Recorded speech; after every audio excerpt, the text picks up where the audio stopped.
जय हिंद। आज हम बात करेंगे बायोलॉजी के एक और इम्पोर्टेंट टॉपिक रिप्रोडक्शन के बारे में, जिसे हम हिंदी में कहते हैं प्रजनन। सबसे पहले जानते हैं प्रजनन किसे कहते हैं। तो producing more of the same type of organism, अर्थात अपने ही समान संतति उत्पन्न करना प्रजनन कहलाता है। यानी एक पीढ़ी जो है दूसरी पीढ़ी को अगर उत्पन्न करती है उसके हम कहते हैं, इस प्रोसेस को कहते हैं हम रिप्रोडक्शन अर्थात प्रजनन। जैसे मनुष्य जो होते हैं, पेड़ पौधे होते हैं, बैक्टीरिया वायरस होते हैं, ये सभी कैसे होते हैं? प्रजनन प्रक्रिया के दौरान ही होते हैं। अब जब प्रजनन होता है, इससे मेनली हम दो टाइप से बांटते हैं। एक होता है एसेक्सुअल रिप्रोडक्शन, दूसरा होता है सेक्सुअल रिप्रोडक्शन। आप इसको याद कर सकते हैं। एसेक्सुअल यानी एक अकेला अगर कोई होगा उसे बोलते हैं हम एसेक्सुअल रिप्रोडक्शन। यानी एसेक्सुअल जो रिप्रोडक्शन हमारे पास में है, इसमें या तो माता होगा या पिता होगा, या तो अगर हम कहें आसान भाषा में तो माता पिता का कॉन्सेप्ट एसेक्सुअल रिप्रोडक्शन में आता ही नहीं है। दूसरी बात करें हम सेक्सुअल रिप्रोडक्शन। देखिए सेक्सुअल जो रिप्रोडक्शन होता है इसे हम बाईसेक्सुअल रिप्रोडक्शन भी कहते हैं। बाईसेक्सुअल आप याद रखिए, बाई क्या बी आई, बाई का मतलब होता है कोई दो, यानी इसमें एक नर है और एक मादा है, नर और मादा। ये क्या है? Bisexual reproduction.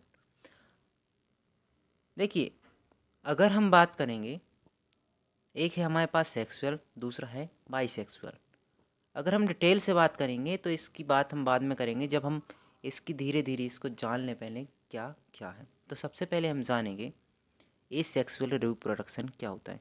देखिए एसेक्सुअल रिप्रोडक्शन जो होता है, इसमें पहली बात तो यह होती है ना तो माता होता ना पिता, एक कोई होता है, या तो माँ होगी या फिर पिता होगा। अगर हम आसान भाषा में समझें तो कोई एक ही जीव होगा हमारे पास। कैसा जीव होगा? कोई एक जीव होगा। अब वह जीव से हमें संतान उत्पन्न करनी है, यानी नई पीढ़ी का विकास करना है। तो हम जो तीन विधि पढ़ने वाले हैं, एक विखंडन, ठीक है, फिजन बोलते हैं, मुकुलन बडिंग बोलते हैं, और एक कायक होती है। ठीक है, हमारे पास तीन विधि हैं जो हमें इस चैप्टर में पढ़नी है। सबसे पहले हम जानते हैं बाइनरी फिजन के बारे में। जो बाइनरी फिजन है यह देखा जाता है अमीबा जैसे जीवों में। अमीबा है, पैरामीशियम, इन जीवों में क्या देखा जाता है? Binary fission. देखिए फिजन अर्थात विखंडन, या फिर हम खंडन कह सकते हैं। खंडन का मतलब क्या होता है? खंडन का मतलब होता है कोई भी वस्तु दो चीज़ों में अगर टूट जाती है तो उसे हम कहते हैं खंडित हो गई है, फिर खंडन उसका हो चुका है। खंडन मतलब अगर हमारे पास कोई एक वस्तु है, बटकर एक से दो वस्तुएं हो जाती है तो क्या कहते हैं? इसका हमारे पास खंडन हो चुका है। ठीक है, अगर हम आसान भाषा में समझें, आपके पास में मान के चलिए एक पेज है, वो कोई इंपॉर्टेंट पेज है, ऐसा नहीं है कोई लिखने वाला या पढ़ने वाला, कोई ऐसा मान के चलिए कोई इंपॉर्टेंट पेज है। एक आपकी बहन है या भाई है, तो आपको उसको भी उसके शेयर करना है, तो आप क्या करेंगे? उसको बीच में से अलग कर देंगे। ये मान के चलिए हमारे पास में पेज है, आप इसको बीच में से अलग कर देंगे, तो क्या होगा? इसका हो गया खंडन। तो चलिए हम समझते हैं जो अमीबा होता है उसमें ये खंडन कैसे होता है, अर्थात एक अमीबा संतति उत्पन्न कैसे करता है, एक अमीबा नई पीढ़ी को उत्पन्न कैसे करता है, अभी हम जानते हैं। देखिए यहाँ क्या हो रहा है आप उसको अच्छे से समझिए।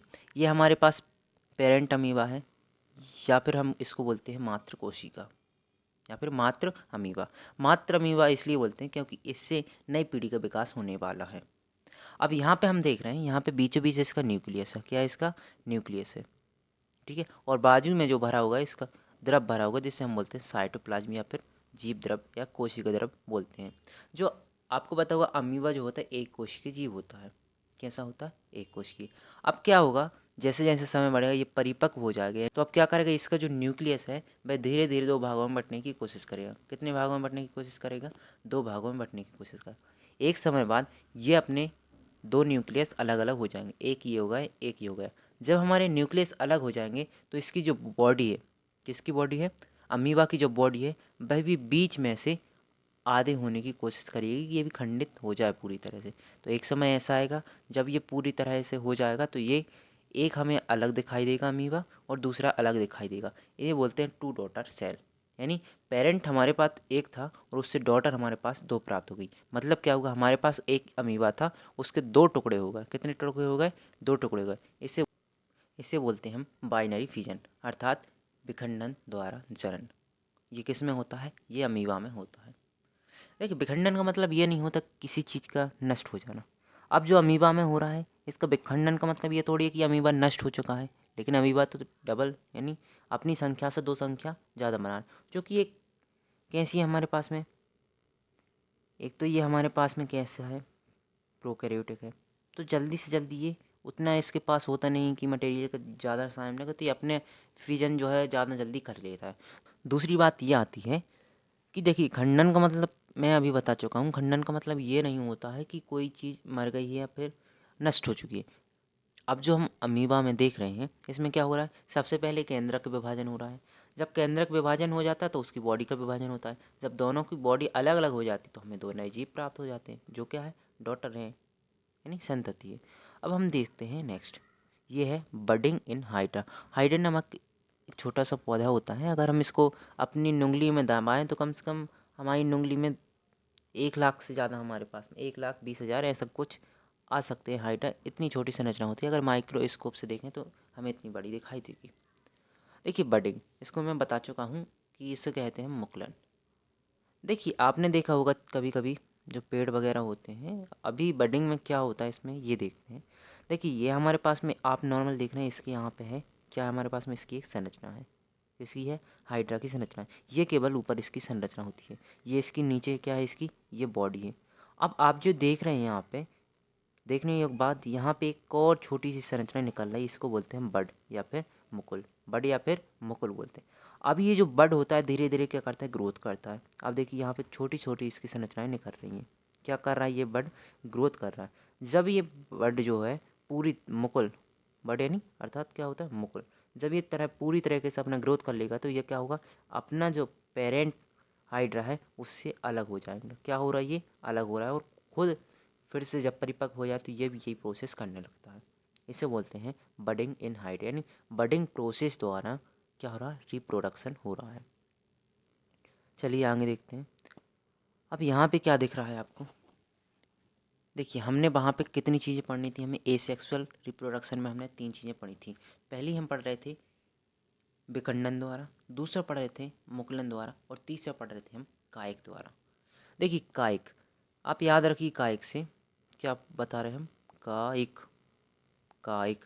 देखिए, आपने सुना होगा कायिक, मनुष्य एक काया है, मनुष्य की एक काया है।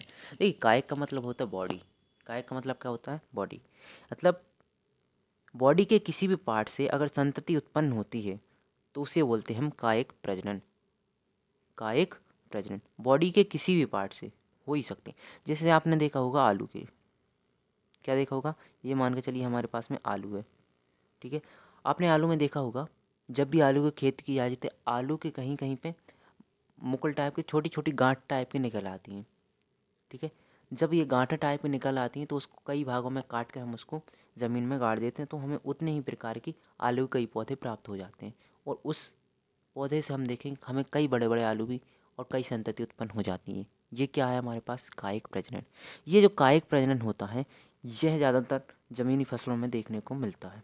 और इसके अलावा अगर आपने देखा होगा, कहीं कहीं कायिक प्रजनन जो पत्तियों में भी देखने को मिल जाता है। जैसे कोई पत्ती है, उसके ऊपर नई पत्ती उगने लगी, जब ये उग जाएगी तो अलग हो जाएगी और नए संतति का उत्पन्न करेगी। अगर कायिक प्रजनन की बात करते हैं तो आपने गुलाब का फूल जरूर देखा होगा। जो गुलाब का फूल आपने देखा है, गुलाब के फूल में भी कायिक प्रजनन बहुत तेज़ी से होता है। देखिए, आपने कहीं देखा होगा, ये हम मान के चलिए हमारे गुलाब के फूल की कोई डंठल है, यानी उसकी छोटी सी हमने लकड़ी काटी है। अगर हम इसको, इस लकड़ी को ज़मीन में गाड़ दें और इसको पोषक तत्व दे दें तो आप कुछ समय बाद देखेंगे इसमें भी पत्तियाँ खिलने लगेंगी। और जब पत्तियाँ खिल जाएंगी तो इसमें क्या फूल लगेंगी? नहीं लगेंगे, बिल्कुल लगेंगे। तो क्या हो रहा है? काया अर्थात बॉडी के किसी भाग से नई संतति उत्पन्न हो रही है। तो हम जो देखते हैं गुलाब का फूल, उसमें भी क्या हो रहा है? कायिक प्रजनन हो रहा है, यानी एसेक्सुअल रिप्रोडक्शन हो रहा है।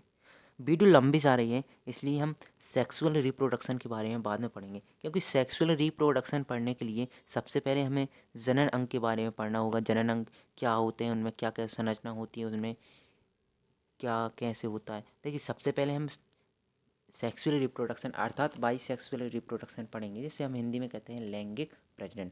इसके लिए सबसे पहले हम पौधों में पढ़ेंगे पौधों में कैसा होता है।